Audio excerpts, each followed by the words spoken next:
इसके लिए चरणबद्ध आंदोलन किए गए। 17 सितंबर को पटना जो राजधानी है बिहार की, वहाँ पर गांधी मैदान में देश भर के विभिन्न ऑर्गेनाइजेशन के पदाधिकारी भिक्षु संघ इकट्ठा हुए लाखों की संख्या में, और सरकार को अल्टीमेट दिया गया कि ये जो महाबोधि टेम्पल एक्ट 1949 है इसको निरस्त किया जाए और वो अथॉरिटी सीएम के पास है तो सीएम उसके ऊपर एक्शन ले। अगर ऐसा नहीं करते हैं तो हमें अगली बड़ी कार्रवाई करनी पड़ेगी। तो 12 तारीख को इसीलिए चिन्हित की गई क्योंकि 12 तारीख को माघी पूर्णिमा थी।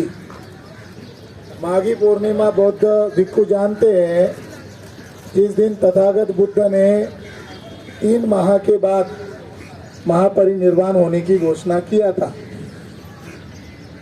और उसको ही याद करते हुए पूरे दुनिया के लोग महाबोधि महाविहार इकट्ठा होते हैं बुद्ध को मेमोराइज करने के लिए। तो हमारा आंदोलन 12 तारीख को निर्धारित हुआ।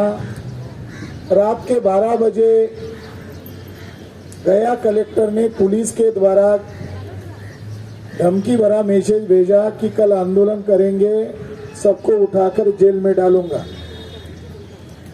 तो हमने कहा हमें जेल भरो भी करना पड़ेगा तो हम करेंगे, मगर रात के 12-1 बजे आकर ऐसा कहना उचित नहीं है। आपको सूचना दिया गया था। तो सवेरे कहा कि आपके कुछ डेलीगेशंस पुलिस थाने आइए, तो लगभग 1001 लोग वहां इकट्ठा हो गए 10-11 बजे तक, और सारे लोग पुलिस चौकी पर जाकर वहीं पर धरना आंदोलन शुरू किया। तो अधिकारी को लगा कुछ लोगों को हमने बुलाया था तो इतने सारे लोग क्यों आए, तो उसमें भिक्षु संघ ने कहा हम ही इसके आंदोलन करता है, हम ही इसके डेलीगेशंस है और ये हमारे अनुयायी हैं, हमसे डायलॉग करो। तो कलेक्टर और वहां का प्रशासन डर गया और उन्होंने रिक्वेस्ट किया कि यहाँ वीआईपी मूवमेंट चलने वाली है, फॉरेन से मंत्री लोग आने वाले, सीएम आने वाला है, इसीलिए 2 दिन आप हमें सहयोग कीजिए, बाद में हम आपको आंदोलन के लिए अलाउ करेंगे। हमारा हेतु ये था कि किसी भी तरीके से महाबोधि टेम्पल के सामने हमें बैठने की अनुमति मिलनी चाहिए। बहुत 2-2.5 घंटा बहस होने के बाद ये राय बनी कि 12 तारीख आपकी माघी पूर्णिमा है, इसलिए आपको शुरू करना है। तो बाबा साहब अम्बेडकर का जो पुतला है गार्डन के अंदर, वहां से आप प्रातिनिधिक लोग इकट्ठा हो जाओ और आपका आंदोलन भी हो जाए और हमारा वीआईपी मूवमेंट भी हो जाए। तो हमें एक आशा पैदा हुई कि हम आज बैठ सकते हैं, मगर कुछ शर्तें पुलिस लोगों ने, प्रशासन ने बोलकर मान्य नहीं की गई। और 13 को सीएम आने वाले थे, तो हमने अंबेडकर साहब का पुतले को छोड़कर मेन टेम्पल के सामने काली फीत लगाकर निषेध वाले बोर्ड लेकर बैठ गए। आंदोलन 12 से ही शुरू हुआ और जो मेन जगह थी वो ऑक्युपाई हुआ और वहां से वो आंदोलन शुरू है। लेकिन कल रात 1 बजे वहीं पर भिक्षु उपासक लोग सोते हैं, वहीं से हमारा आंदोलन डेली चलता है। सवेरे अर्ली मॉर्निंग बुद्ध वंदना करके आंदोलन शुरू होता है। रात को 1 बजे दल बल के साथ पुलिस फोर्स आई और आंदोलनकर्ताओं को डिटेन किया गया।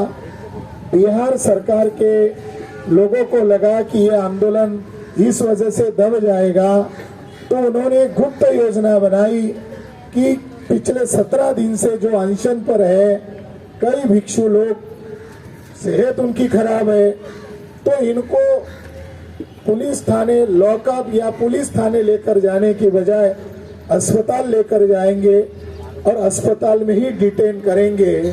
तो अभी वो सारे लोग अस्पताल में हैं और गया जिले के आसपास के हजारों की संख्या में सारे लोग अस्पताल पहुंच गए हैं और वहीं से अब धरना आंदोलन अस्पताल से ही शुरू हो गया है। हमारा आंदोलन खत्म नहीं हुआ, बल्कि उस आंदोलन की तीव्रता ऑल इंडिया में बढ़ गई है। 2 दिन पहले कलेक्टर ने डेलीगेट्स को बुलाया, मंक्स को बुलाया और ये श्योर किया कलेक्टर ने कि आपकी मांग जायज है, ये एक्ट रद्द होना चाहिए।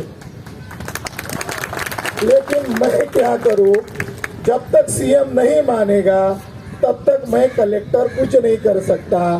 तो मैं आपके लिए सीएम के पहले गृह मंत्री से मीटिंग शिफ्ट तय कर देता हूं। यानी शुरू में जो लोग आंदोलन करने के लिए मना कर रहे थे वो सीएम और गृह मंत्री के साथ मीटिंग करने के लिए परसों के दिन राजी हुए। कल के दिन पटना में गृह मंत्री पांडे के साथ मीटिंग हुआ। पांडे जी ने पूछा आपकी डिमांड क्या है। हमारे लोगों ने कहा आपको हमने ज्ञापन दिया, सेक्रेटरिएट तक मैसेज पहुंचाया, हमारी सीएम के साथ मीटिंग कराओ। डिमांड एक ही है, महाबोधि टेम्पल एक्ट 1949 निरस्त कर दिया जाए और ये बौद्ध विहार बौद्धों के हाथ में सौंपा जाए, इतनी हमारी डिमांड है।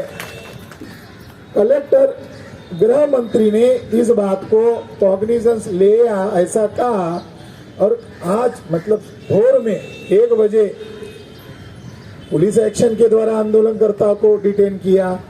इसका मतलब ये है कि वो बोल कुछ और रहे हैं और कृति कुछ और कर रहे हैं। तो वो आंदोलन को ताकत देने के लिए पूरे देश भर में हम लोगों ने चरणबद्ध आंदोलन शुरू कर दिए हैं। जैसे आज पूरे भारत भर में ज्ञापन आंदोलन दिया जा रहा है। आने वाली 6 तारीख को धरने आंदोलन, जैसे अब मुंबई में हो गए, तो 12 मार्च को मुंबई में आजाद मैदान पर ही लाखों का मोर्चा आ सकता है। इतनी ताकत हमारी मुंबई में है, हमारे लोगों की है। हमारे एक भाई ने, ये जो गायकवाड़ भाई ने ये पुढ़ाकार लिया, पहल किया, तो ये ऐसा हुआ। भिक्षु संघ उसका नेतृत्व करेगा, हमारा संगठन, हमारे दल रहेंगे, अपने झंडे डंडे के साथ आओ। मगर भिक्षु संघ के नेतृत्व में 12 मार्च को लाखों का मोर्चा यहाँ मुंबई में होना चाहिए। तो 12 मार्च को ये आंदोलन है। मगर ये आंदोलन क्यों कर रहे हैं? इस आंदोलन का उद्देश्य क्या है? इस आंदोलन का उद्देश्य एक ही है कि महाबोधि महाविहार बौद्धों के हाथ सौंपना चाहिए। मगर वो क्यों नहीं सौंपा जा रहा है? कानूनन प्रावधान क्या है और महाबोधि टेम्पल एक्ट में प्रावधान क्या किया गया है? तो मैं आपको जानकारी के लिए बताना चाहता हूँ कि ये एक्ट फरवरी 1949 को ये बनाया गया है। भारत का संविधान लागू हुआ 1950 को और ये कानून बनाया 1949 को। कितना विरोधाभास है, कितना विरोधाभास है। और ये एक्ट बनाया बिहार का उस समय का सीएम था भूमिहार ब्राह्मण श्री कृष्ण सिंह, उसके द्वारा बनाया। किसके नेतृत्व में बनाया? पंडित जवाहरलाल नेहरू के नेतृत्व में बनाया। पंडित जवाहरलाल नेहरू का हिंदुत्व और मोहन भागवत का हिंदुत्व एक ही है, वो अलग नहीं है।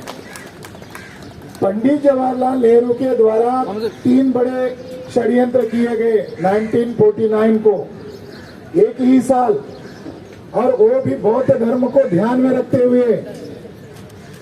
पहला बड़ा षड्यंत्र किया 22 दिसंबर और 23 दिसंबर, यानी रात के 12 बजे डेट चेंज हो जाती है, इसलिए तारीख ज्वाइंट बता रहा हूं।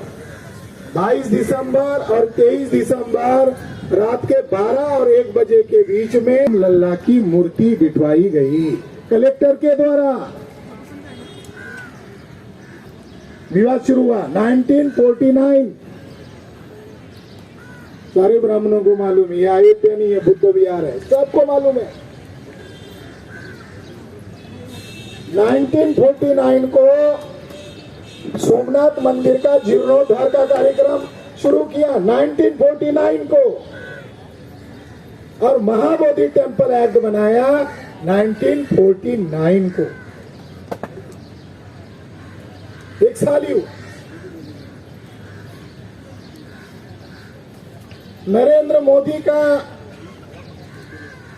दिमाग फिर गया हो या किसी ने उनको सलाह दी हो, उनको लगा कि सोमनाथ मंदिर के नीचे कुछ न कुछ होगा, तो नरेंद्र मोदी ने 2017 में साइंटिस्ट लोगों को और आर्कियोलॉजिस्ट लोगों को सोमनाथ मंदिर का जीपीआर सर्वे करने को कहा और जीपीआर सर्वे किया।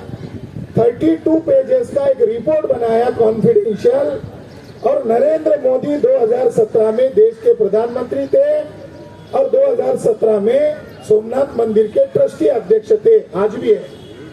अब वो 2 पद पर है। तो नरेंद्र मोदी को जो रिपोर्ट सौंपा गया 2020 में, उस रिपोर्ट की खबर लीक हो गई। सोमनाथ मंदिर के नीचे 3 मंजिला बुद्ध विहार निकला। मगर प्रधानमंत्री की हैसियत से नरेंद्र मोदी को वो विहार, सोमनाथ का जो मंदिर की नीचे की जो जगह है, जो धरोहर है, वो राष्ट्र को समर्पित करनी चाहिए। मगर नरेंद्र मोदी उसके लिए चुप है। कोई बोल रहा था ये महाबोधि विहार ये झांकी है, अभी बहुत कुछ बाकी है, तो उसमें सोमनाथ भी बाकी है।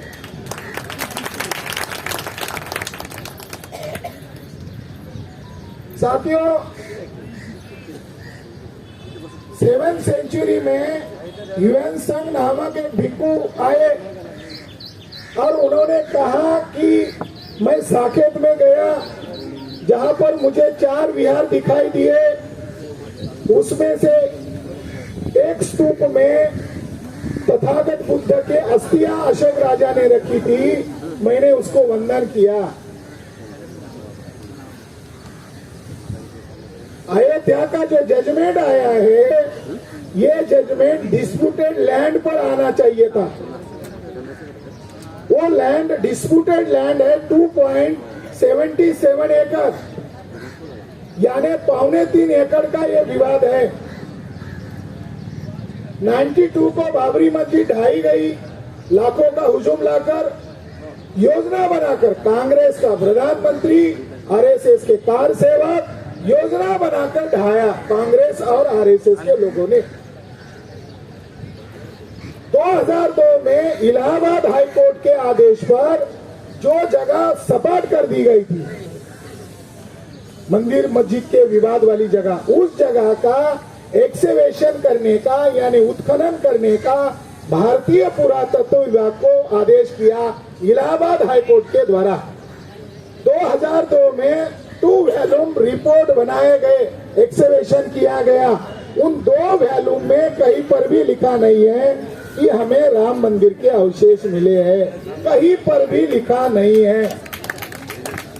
मगर 2010 में इलाहाबाद हाईकोर्ट के जजेस के द्वारा वो फैसला दिया गया कि अब पुरातत्व के आधार पर फैसला नहीं देंगे, आस्था और श्रद्धा के आधार पर हम फैसला दे रहे हैं कि राम का जन्म मस्जिद के अंदर हुआ। जो फैसला इलाहाबाद हाईकोर्ट के ब्राह्मण जजेस ने दिया, उसी जजमेंट को बरकरार रखा और सुप्रीम कोर्ट के 5 जजेस के द्वारा फिर दोबारा वही जजमेंट दिया गया। डिस्प्यूटेड लैंड है 2.77 एकड़। फैसला आते ही राम मंदिर ट्रस्ट का निर्माण किया गया। योगी और मोदी के द्वारा 77 एकड़ जगह उनको दान दी गई। अब 2024 को घोषणा हुआ 109 एकड़ दे दिया गया। अब 109 एकड़ में अशोक राजा के द्वारा बनाए गए 4 बड़े स्तूप है और उनके ऊपर अशोक राजा का स्तंभ भी है। अब वो राम मंदिर ट्रस्ट के दायरे में आ गए। सत्यानाश हो रहा है। मगर जिन जजेस के द्वारा ये जजमेंट दिया गया, उसमें से एक जजेस को ब्लैकमेल किया गया। उस जजेस वो जज जो था, वो सर न्यायाधीश था रंजन गोगोई सर न्यायाधीश थे और सुप्रीम कोर्ट के अंदर एक महिला ने रंजन गोगोई के ऊपर आरोप लगाया, इसने मेरे साथ सेक्सुअल हैरेसमेंट किया, आरोप गंभीर। सर न्यायाधीश के ऊपर आरोप लगा महिला के द्वारा, तो सर न्यायाधीश की जांच बिठाई गई। सर न्यायाधीश की जांच किसके द्वारा की गई? जो खानदानी आरएसएस का वर्कर है, जस्टिस बोबड़े के द्वारा जांच बिठाई गई। दादा भी आरएसएस का, बाप भी आरएसएस का, ये भी आरएसएस। औरत की जांच बिठाई गई उस वकील महिला की, जस्टिस पटनायक। जस्टिस बोबड़े को कहा, जस्टिस बोबड़े ने कहा होगा गोगोई को, हम आपको शुद्ध चरित्र का सर्टिफिकेट देते हैं, आपको हमें जैसा फैसला चाहिए वैसा फैसला दो और बदले में आपको राज्यसभा का सीट देते हैं। गोगोई ने डील किया और गोगोई जैसे सर न्यायाधीश को संवैधानिक पद पर रहते हुए एक राजनीतिक दल के साथ डील नहीं करना चाहिए था। बीजेपी के द्वारा जस्टिस गोगोई को बाद में राज्यसभा में नामित किया गया। ये डील का मामला है, ब्लैकमेल का मामला है। मगर अभी तक दोषी कौन है ये न्यायपालिका बता नहीं रही है। पटनायक ने उस महिला को निर्दोष घोषित किया और जस्टिस बोबड़े ने जस्टिस गोगोई को निर्दोष घोषित किया। पता ही नहीं चल रहा दोषी कौन है।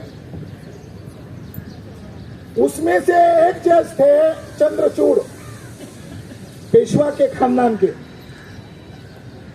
उना के पास आए, उनको अचानक पेशवाई याद आई और वहां आकर उन्होंने कहा कि रात को मेरी राम के साथ मीटिंग होती थी और मैं राम को पूछता था कल कोर्ट में मुझे क्या बोलना चाहिए, तो राम मुझे उपदेश करते थे तू ये बोलो कि राम ही केस लड़ रहा है।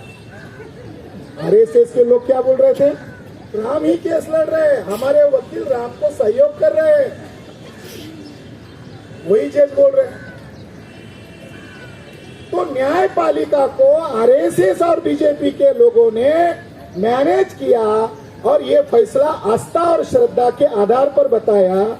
मैं बुद्धिस्ट लोगों को, यहाँ अलग अलग ऑर्गेनाइजेशन के लोग हैं, मगर हम इस देश के वो अशोका के वारिस होने के नाते न्यायपालिका के द्वारा जो जघन्य अपराध किया गया है, इस अपराध को जानना समझना होगा। जब इस अपराध को आप समझेंगे तब इस आंदोलन के महत्व को आप समझेंगे। हमें सड़क पर उतरना क्यों पड़ रहा है? हमें अनशन क्यों करना पड़ रहा है?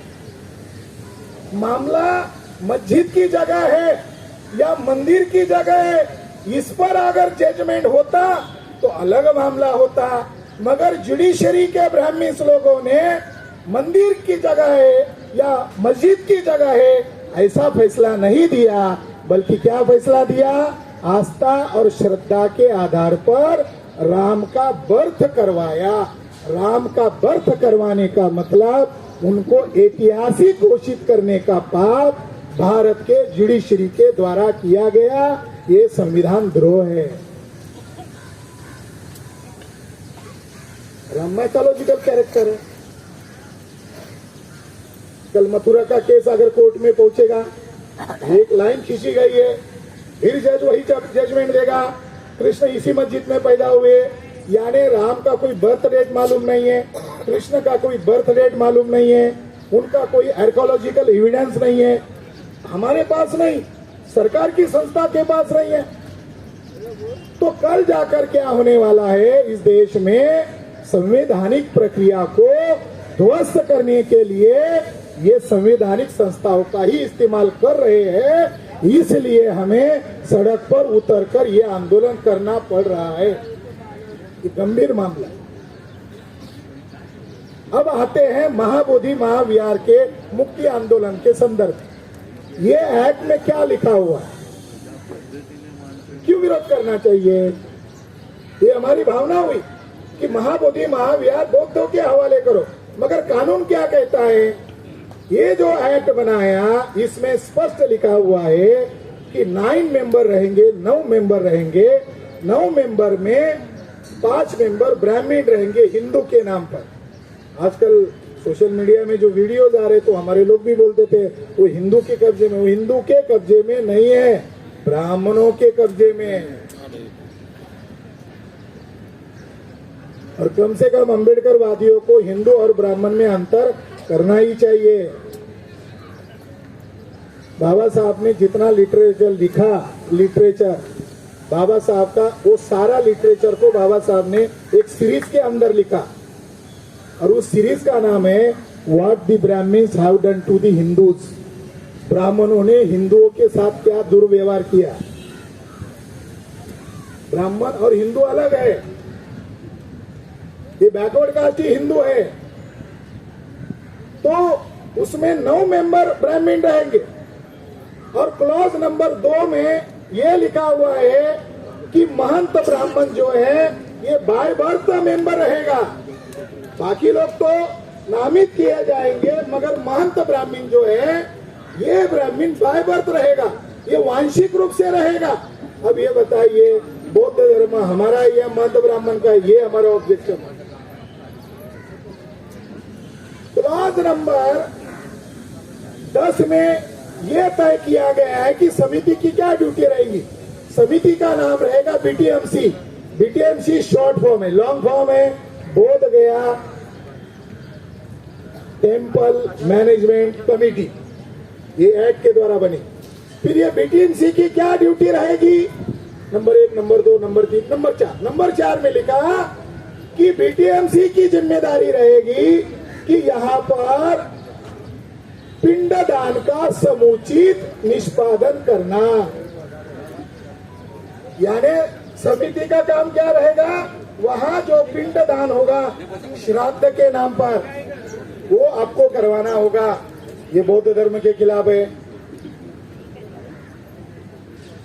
और क्लॉज नंबर 13 में लिखा गया कि अगर ये एक्ट भले ही बौद्धों के लिए बनाया गया, लिखा है ये एक्ट भले ही बौद्धों के लिए बनाया गया है, लेकिन हिंदुओं और बौद्धों में किसी बात को लेकर अगर विवाद होता है तो राज्य का मुख्यमंत्री का फैसला अंतिम फैसला रहेगा।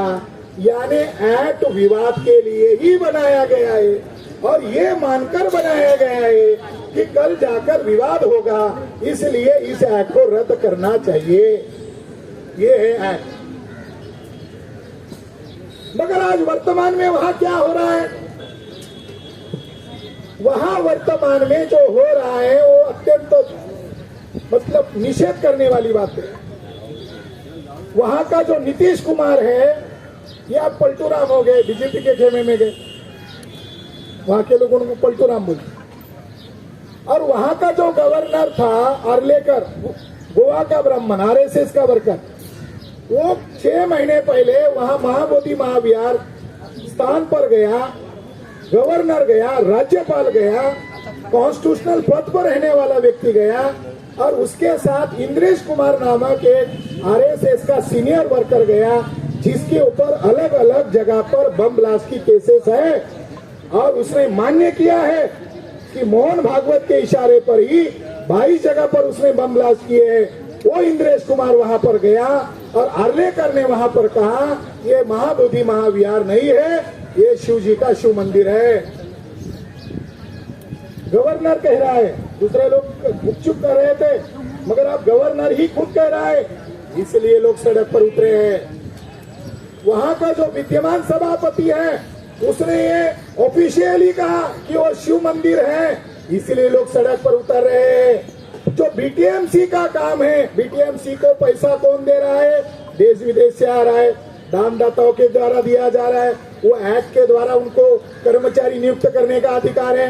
बीटीएमसी ने 40 कर्मचारी अंदर रखे हुए हैं, उसमें ज्यादातर ब्राह्मण कम्युनिटी के हैं। उसमें से एक पंडित का नाम संजय मिश्रा है, जो मुख्य विहार में जाता है और रोज सवेरे 9 के 8, 8:30, 9 बजे के दरमियान घंटा बजाकर धूप वगैरह फैलाकर पूजा करता है और ये कहकर करता है कि ये बुद्ध की पूजा नहीं है, ये शिव जी का लिंग है और इसीलिए मैं इसकी पूजा कर रहा हूँ। ये डेली हो रहा है, इसके वीडियोस वायरल हो रहे हैं। दुबे नामक बीटीएमसी का कर्मचारी है, दुबे नामक ब्राह्मण है, और वो पर्यटकों को, बुद्धिस्ट लोगों को ये कह रहा है, उसमें वो कह रहा है, दुबे नामक ब्राह्मण क्या कह रहा है, ये जो 5 बुद्ध की मूर्तियां हैं, कह रहा है ये 5 बुद्ध की मूर्तियां हैं, ये बुद्ध की मूर्तियां भले ही होगी, मगर आप इसको भीम मानो, इसको अर्जुन मानो, इसको नकुल मानो, सहदेव मानो, और जो तारा देवी है बौद्धों की, इसको क्या मानो, द्रौपदी मानो। तो ये सारा घटित हो रहा है और भारत भर के बौद्ध लोग चुपचाप रहेंगे, तो ये कैसे संभव होगा। इसका विरोध करने के लिए ये आंदोलन नितांत जरूरी है। बीजेपी के लोग 18,000 मस्जिदों में मंदिर ढूंढ रहे हैं, ना उधर मंदिर है ना मस्जिद है, वहां पर सारे के सारे अशोक राजा के बुद्ध विहार है। सम्राट अशोक के 84,000 बुद्ध विहार कहाँ गए, उसमें से ये अशोक का विहार है, महाबोधि महाविहार। इसको बचाना होगा और बाबा साहब अम्बेडकर का जो सपना था भारत बौद्धमय बनाने का, महाबोधि महामुक्ति विहार आंदोलन के उदय से ही भारत बौद्धमय होने का रास्ता ओपन होने वाला है। ये आंदोलन महाराष्ट्र के लोगों की नहीं है, ये आंदोलन भारत के 6,500 जातियों में बांटे गए बहुजन नाग लोगों की है और इस आंदोलन को हमें आगे बढ़ाना चाहिए। मुंबई के साथियों ने, खास करके शांति रक्षक भंते जी ने ये जो पहल किया, मैं उनका धन्यवाद देना चाहता हूँ और तमाम ऑर्गेनाइजेशन के लोगों को भी मैं धन्यवाद देना चाहता हूँ। और सभी लोगों ने एकता का प्रदर्शन करते हुए आने वाली 12 मार्च को लाखों की संख्या में मुंबई में मोर्चा निकालना चाहिए, अपने संगठन शक्ति के साथ, झंडे डंडे के साथ उतरना चाहिए और भिक्षु संघ ने उसका नेतृत्व करना चाहिए। ये उम्मीद और अपेक्षा के साथ मेरी बात को मैं यहाँ खत्म करता हूँ। आपने मेरी बात ध्यान से सुनी, इसके लिए मैं सभी का धन्यवाद ज्ञापन करता हूँ। नमो बुद्धाय। आता सध्या देशभर आपल्या मोर्चा वगैरे देशभर काढत आहे।